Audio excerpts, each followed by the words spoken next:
Cada vez que nós somos convidados, né, ou convidadas para poder testemunhar e falar daquilo que Deus tem feito na nossa vida, isso são oportunidades, né? E Deus, ele é um Deus de oportunidades. E a gente vai ver muito isso no livro aqui de Jonas, né? Que Deus também é um Deus de oportunidade na vida de Jonas. E eu tenho certeza que muitos de vocês, como eu, quem nunca pediu para Deus uma nova chance? Quem nunca pediu para Deus uma nova oportunidade? Né? E a gente vai ver muito forte aqui na história de Jonas o quanto que ele, lá no fundo do mar, dentro daquele peixe, ele vai clamar a Deus, não com essas palavras, mas ele vai clamar a Deus, tipo, Deus, me dá mais uma chance. Me dá mais uma chance de agora fazer o que eu devo fazer e de fazer a coisa certa. Eu quero orar rapidamente com você, para que realmente o seu coração seja tomado, seja invadido pela glória e pela presença de Deus. Espírito Santo de Deus, eu te agradeço por essa oportunidade, te louvo por esse privilégio de poder estar falando a nações aqui, Senhor, não simplesmente a um grupo determinado, mas a nações. Pai, que a tua palavra alcance o coração, alcance a mente, alcance o físico dos meus irmãos, de todos aqueles que estão escutando, e que eles sejam profundamente impactados para a glória do teu nome, em nome de Jesus. Amém?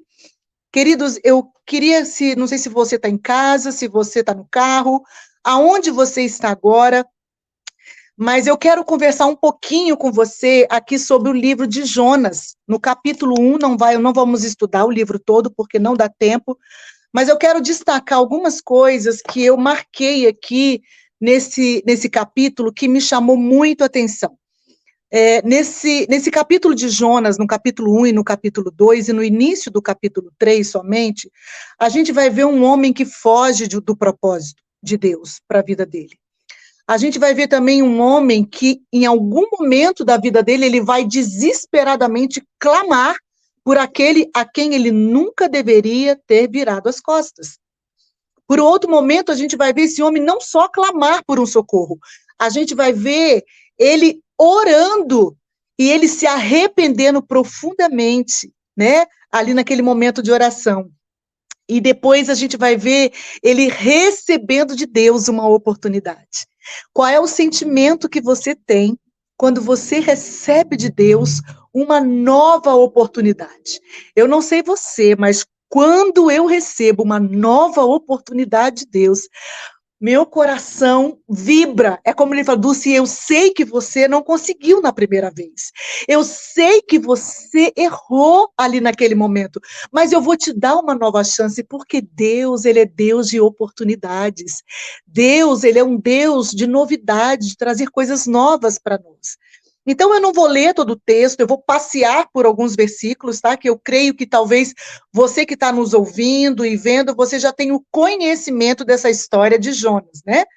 Mas a Bíblia diz aqui, logo no início, sim, a palavra do Senhor veio a Jonas, filho de Amitai, com esta ordem: vá depressa à grande cidade de Nínive e pregue contra ela, porque a sua maldade subiu até a minha presença. A gente sabe que um dos maiores desejos de Jonas em não querer estar indo para Nínive é pelo que aquele povo assírio, que aquele povo representava. Era um povo, o povo ninivita era um povo que representava dor, representava traição, representava frustração, representava exterminação da família do próprio Jonas, de maldades. Era um povo que estava vivendo em pleno pecado. E aquele povo já estava apontando para o que iria possivelmente também acontecer com todos aqueles que serviam ao Deus poderoso, né, como a família de Jonas e todos aqueles que caminhavam com ele. Então, assim, Jonas naquele momento falou assim, Deus, eu vou ter que ir para Nínive, falar do amor de Deus para um povo que faz o que faz? Não, eles não merecem isso. Eles não merecem. Só que o coração de Jonas não era o coração de Deus. Só que a forma que Jonas estava vendo não era a forma que Deus vê.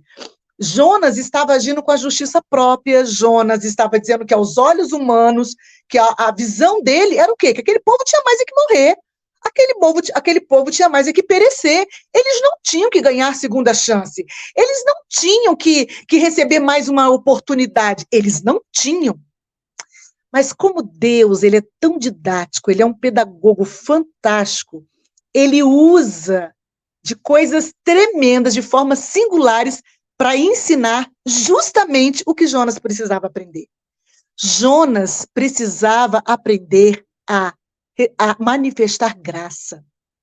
Jonas precisava aprender a ser misericordioso. Jonas precisava aprender a perdoar.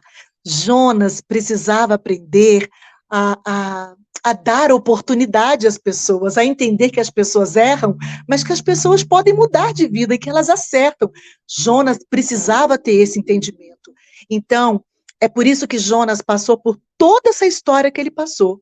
Porque aonde Jonas sofreu é exatamente aonde Jonas ia aprender lá na frente com os ninivitas. E aí a gente vê na história um Jonas que fala o seguinte: Deus, eu não vou fazer do seu jeito. Eu não vou fazer da sua maneira. Eu não vou fazer como o Senhor está falando. Eu não vou fazer. Eu vou fazer do meu jeito. Eu não sei você, mas muitas vezes, diante dos meus sentimentos, diante das minhas dores, diante das minhas frustrações, diante de tudo que eu passei na minha vida, quantas vezes eu falei bem assim: Deus não me ama, Deus não se importa comigo, porque se ele se importasse comigo, ele já teria talvez atentado para o meu sofrimento, ele teria cuidado dessa área de frustração, dessa área de dor, ele teria cuidado dessa solidão que eu enfrento, ele teria olhado para mim, não teria talvez me deixado passar por um divórcio tão traumatizante, ele não teria deixado eu perder a pessoa que eu mais amo na minha vida, ele não teria feito isso. E aí, então, agora eu vou fazer do meu jeito, porque Deus não fez, então eu vou fazer do meu jeito. E como é complicado quando a gente escolhe parar de olhar para Deus e a gente olha para o que eu tenho que fazer. Então, uma coisa que me chama muita atenção aqui no capítulo 1 é que Jonas, ele foge de um chamado. Jonas foge do chamado que Deus deu para ele. E eu quero que você saiba de uma coisa, como o pastor falou, eu sou missionária, mas você precisa entender que não são só os missionários que têm um chamado. Todos nós temos um chamado. Você tem um chamado. Todos nós. Cada um dentro do seu dom, cada um dentro da sua habilidade, cada um dentro daquilo que é criativo e sabe fazer muito bem. Você tem um chamado. E quantas vezes nós temos fugido dele? Porque nós estamos querendo fazer do nosso jeito e da nossa maneira. E aí a gente pode se perguntar, mas por que Jonas fugiu? Por que Jonas fugiu? Porque Jonas queria agir na força do braço dele, ele queria fazer do jeito dele. E aí a Bíblia vai dizer que Jonas foge não só de uma cidade para outra. No versículo 3 vai dizer que Jonas fugiu da presença do Senhor. Da presença do Senhor. E quem nos lembra? O que isso nos lembra, gente? Lá em Gênesis, quem fugiu da presença do Senhor? A gente pode ver aí Adão e Eva fugindo da presença do Senhor, quando eles se percebem nus, quando eles se percebem que pecaram, que os olhos deles se abriram. E é impressionante, toda vez que nós entramos debaixo da desobediência, toda vez que nós cedemos ao pecado, toda vez que eu tento fazer aquilo que Deus não me mandou fazer, automaticamente os nossos olhos se abrem e a tendência é fazer o quê? É se esconder de Deus.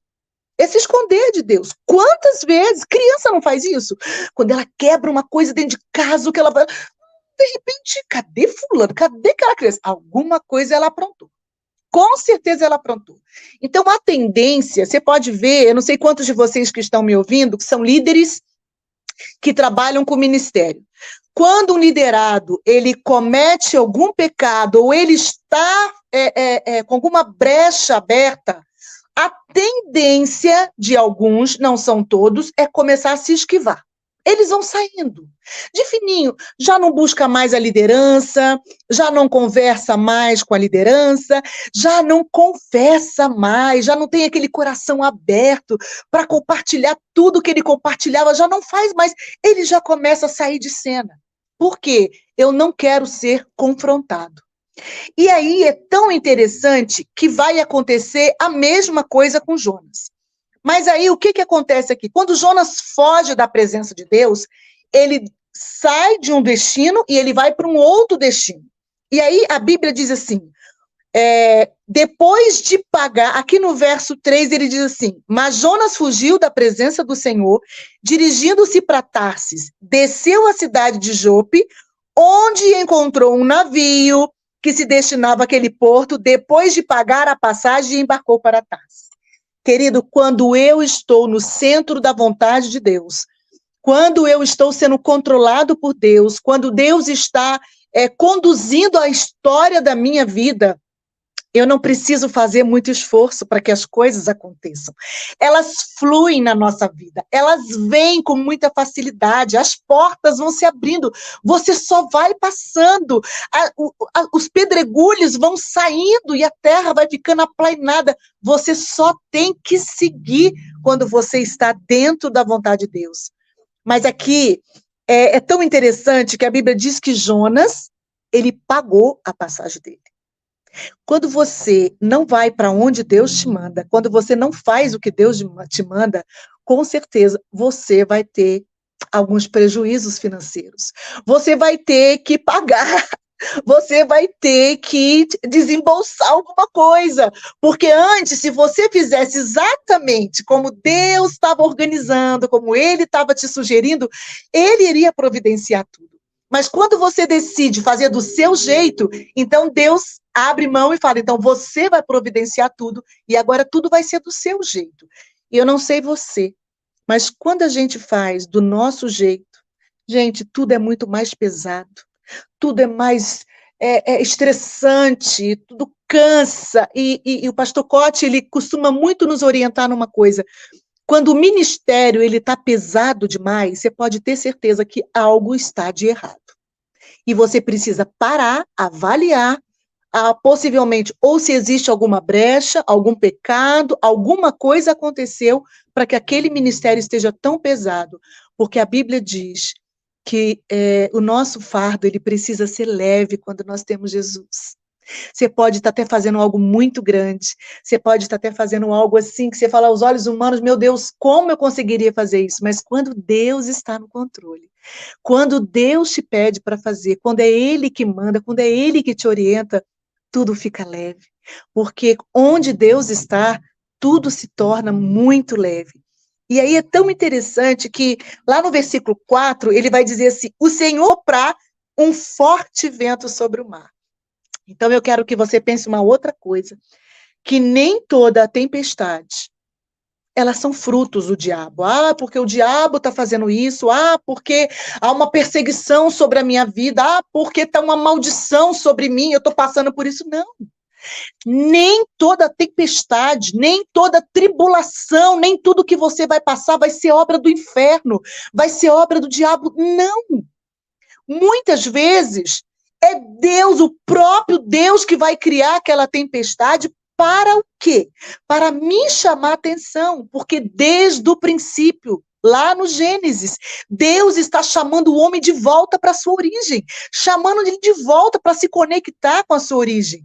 Desde o início, o homem desconectou, Deus fala, volta para cá, porque aqui é o teu lugar. E quando eu estou desconectado de Deus, quando eu não estou ligado a essa videira, com certeza a minha vida não será a mesma. João vai falar muito bem sobre isso.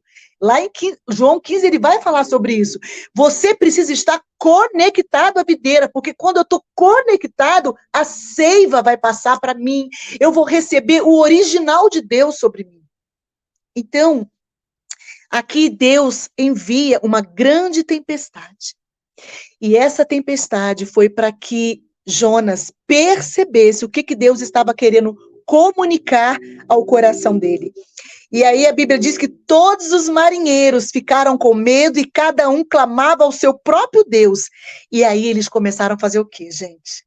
Diante da tempestade, qual é o grande risco? Eles estavam levando cargas preciosas para um determinado lugar.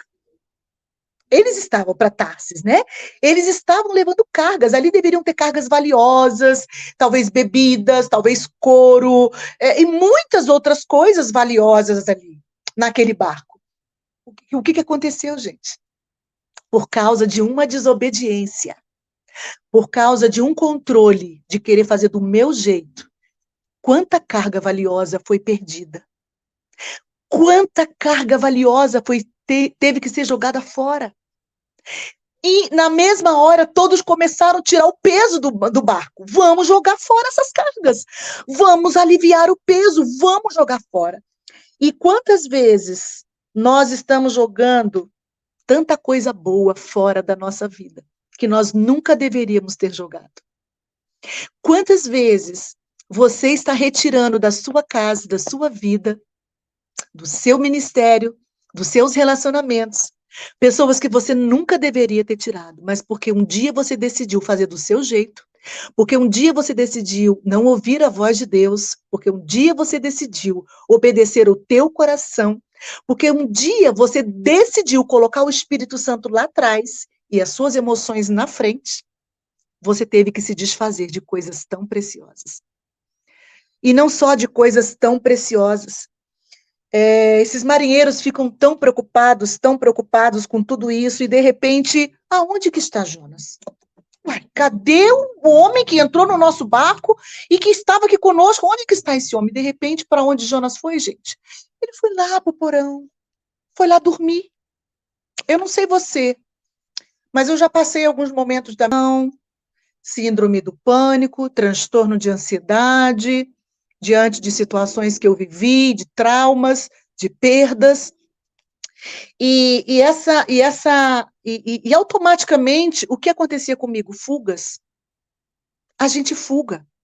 Porque a fuga, ela vai sempre amortecer, ela vai disfarçar, ela vai adormecer a minha dor. Alguns fugam para o sexo, outros fugam para a bebida, outros fugam para as drogas, outros fugam para a comida, outros fugam para viagens, outros fugam para gastar muito, consumir muito. Para que você tem fugado na sua vida? Para onde têm sido as suas fugas? Quando você entende que você não consegue admitir que você errou, porque ele sabia que ele errou. Vocês vão ver lá na frente o quanto que ele sabia, que ele vai responder ao Deus que ele servia. Ele sabia o Deus que ele servia. Ele sabia que ele estava em desobediência. E a tendência, quando eu estou em desobediência, é fugir daquele que vai me confrontar. A tendência é sempre fugir. E aí, o que acontece? Os marinheiros começam a questionar Jonas, né? Eles começam a questionar Jonas. Rapaz, o que você está fazendo aqui nesse porão dormindo? Nós estamos quase sucumbindo, morrendo, até que lá no verso 8, uns vão perguntar assim, diga-nos, de quem é responsável por esta calamidade? Qual é a sua profissão? De onde você vem? Qual é a sua terra? A que povo você pertence? Eles questionam. Os marinheiros vão lá questionar, por quê? Por que está acontecendo isso? Estava tudo muito bem. E, de repente, ele tem a resposta que você tem e que eu também tenho. Quando nós sabemos quando erramos. Ele diz assim, lá no versículo 9, ele diz assim, eu sou hebreu, eu sou adorador do Senhor, o Deus dos céus que fez o mar e a terra. Quantas vezes você também pode se responder isso? Eu sei, Senhor, que eu sou tua filha, eu sei que eu sou teu filho. Eu sei, Pai, que eu te amo, eu sei que o Senhor é o meu Senhor, eu sei que o Senhor morreu na cruz por mim. Senhor, eu sei que o Senhor criou os céus, a terra e o mar, eu sei de tudo isso. Nós sabemos. E mesmo assim, a gente tem a coragem de fazer as coisas do nosso jeito. Mas uma coisa é certa, quando eu abro mão de fazer do jeito de Deus, eu, na verdade, não vou receber do jeito de Deus, eu vou receber do meu jeito. E o jeito de Deus sempre será melhor, sempre será mais rico, sempre será mais próspero, sempre será mais perfeito para mim e para a sua vida. Então, aqui vem no versículo 10. Então, os homens ficaram apavorados e perguntaram. Aí, gente, o negócio ficou pior ainda, porque antes eles não sabiam quem Jonas era. E eles sabiam que havia um Deus que governava a terra, que todos falavam, que o povo falava do Deus Todo-Poderoso. E aí eles ficaram mais apavorados ainda. Meu Deus, eles servem ao Deus verdadeiro, ao Deus dos meus pais, ao Deus dos meus antepassados. E aí eles perguntam, o que foi que você fez? Pois sabiam que Jonas estava fugindo do Senhor, porque ele já lhe tinha dito. Eles já sabiam de que Jonas estava fugindo de Deus. E aí, visto que o mar não se acalmava, eles começaram a pensar o que nós temos que fazer. E aí eles perguntaram o que devemos fazer para que o mar se acalme. E aí no verso 12 ele diz assim, pegue-me e jogue-me ao mar. Aqui tem a primeira consciência de Jonas. Pegue-me, eu sou o problema. Pegue-me e jogue-me no mar. Querido, eu quero dizer uma coisa para você, minha amada irmã, que vocês estão nos ouvindo. Eu sei que às vezes a exposição é algo tão traumatizante. E claro, dependendo da forma como ela é feita, ela é traumatizante. E nunca se deve expor ninguém. Mas eu quero que você saiba de uma coisa, o princípio de uma cura é a exposição. A exposição gera cura. E eu vou te falar em que sentido isso acontece. Quando eu reconheço de que eu errei, eu sou falha. Olha, gente, esse problema ali, quem causou fui eu. E eu preciso confessar isso. Nesse momento, Jonas estava dizendo assim, gente, pode me pegar. E pode me lançar lá no mar, porque a culpa é minha desse mar estar tão violento, dessa tempestade ter caído sobre vocês. Eu sou o culpado. Ali já começa algo na vida de Jonas. E aí só que eles ficam muito preocupados, porque afinal de contas, Jonas servia ao Deus Todo-Poderoso. E se eles jogam Jonas ao mar, o que Deus poderia fazer com eles depois? Vai que uma maldição venha sobre nós, porque nós vamos jogar um homem de Deus ao mar. E aí eles vão jogar a sorte. E não adianta, não tem sorte, não tem nada. Quando a vontade de Deus tem que prevalecer, ela vai prevalecer. Você pode jogar o que você quiser, você pode tentar o que você quiser. A vontade de Deus sempre vai prevalecer. E para onde caiu a sorte, gente? Para onde caiu? Caiu para Jonas. Porque os planos de Deus não podem ser frustrados. E havia um plano no coração de Deus que era ensinar, que era disciplinar o coração e a vida de Jonas, que era ensinar para ele arrependimento, que era ensinar para ele que assim como que Deus queria dar uma oportunidade aos ninivitas, Deus queria que ele aprendesse o valor de uma oportunidade, o valor do arrependimento na própria carne dele. Ele iria experimentar isso primeiro, porque, gente, antes de eu ensinar, a gente sempre vive. E eu quero dizer para você, nunca tente querer ensinar alguma coisa se você não tem autoridade para aquilo. Não faça isso. Hoje, Deus me colocou, há 10 anos eu estou no ministério com solteiros, divorciados e viúvos. Hoje, eu tenho autoridade para ministrar sobre isso.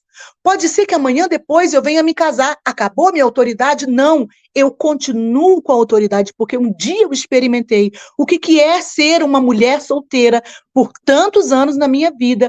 E não só ser solteira, mas os anos da minha vida de solteira, eu sobreviver com plenitude naquele que me criou e que me separou para tal propósito e tal ministério.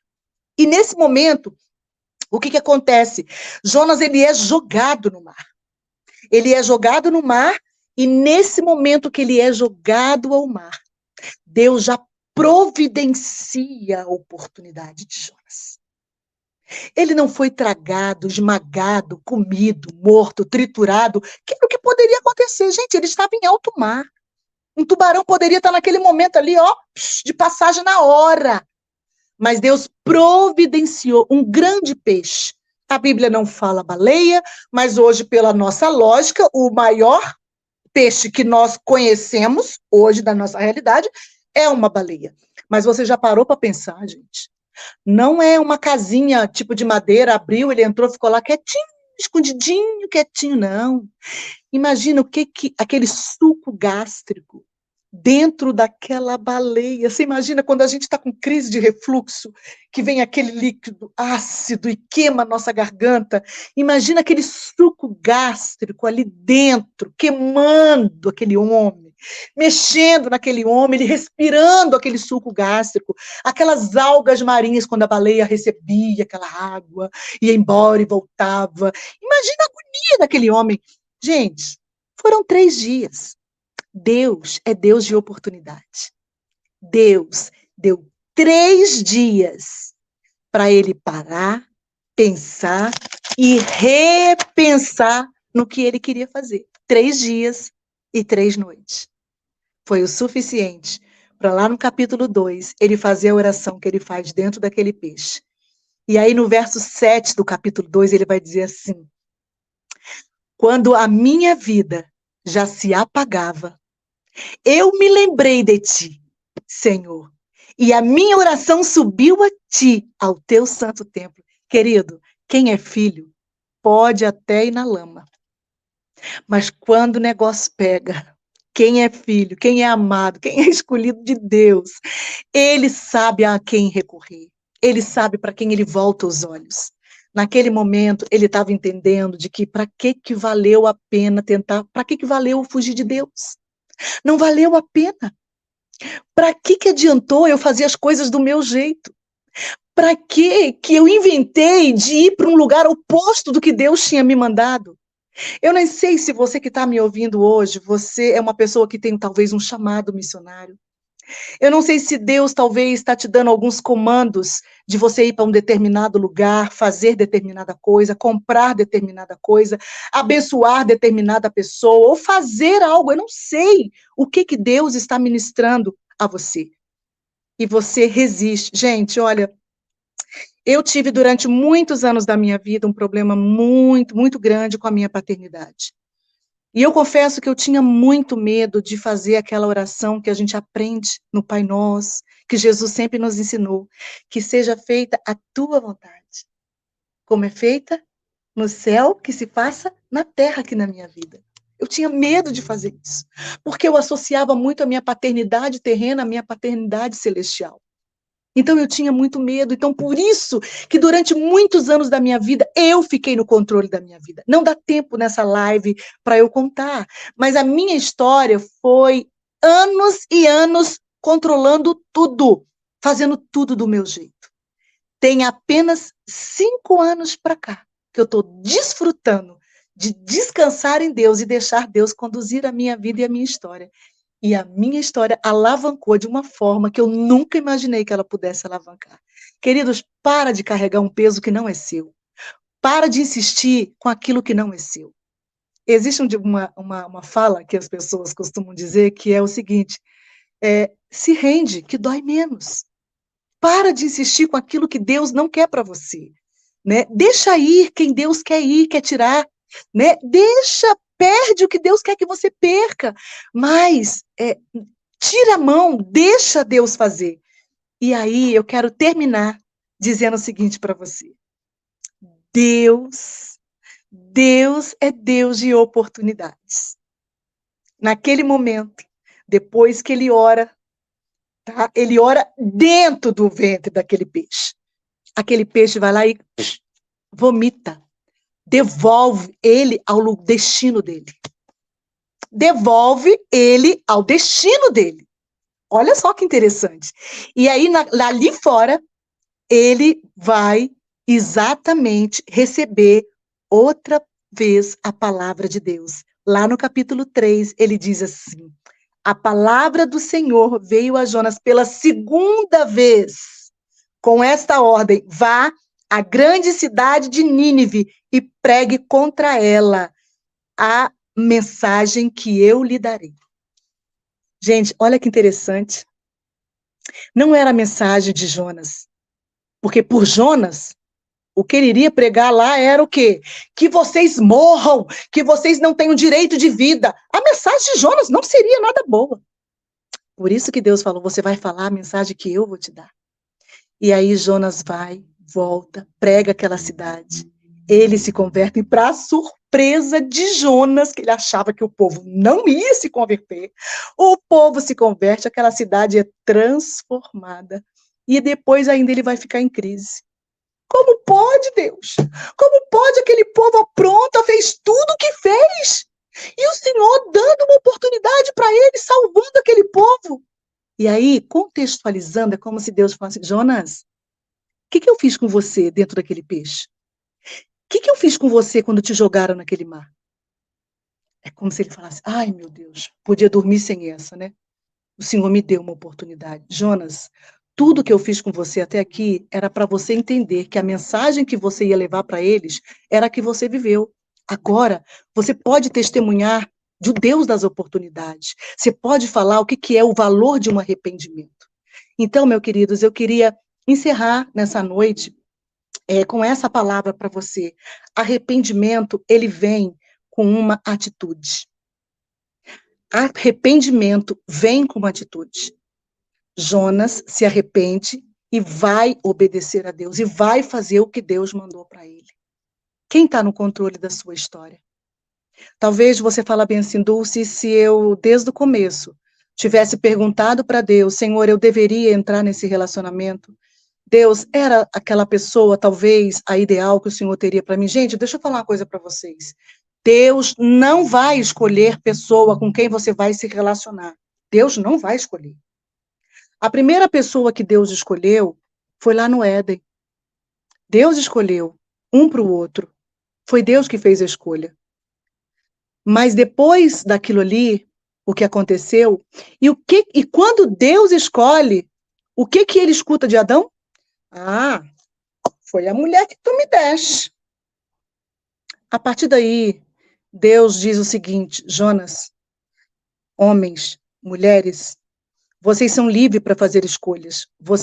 Quem permanece em mim, quem está em mim, vai saber fazer boas escolhas.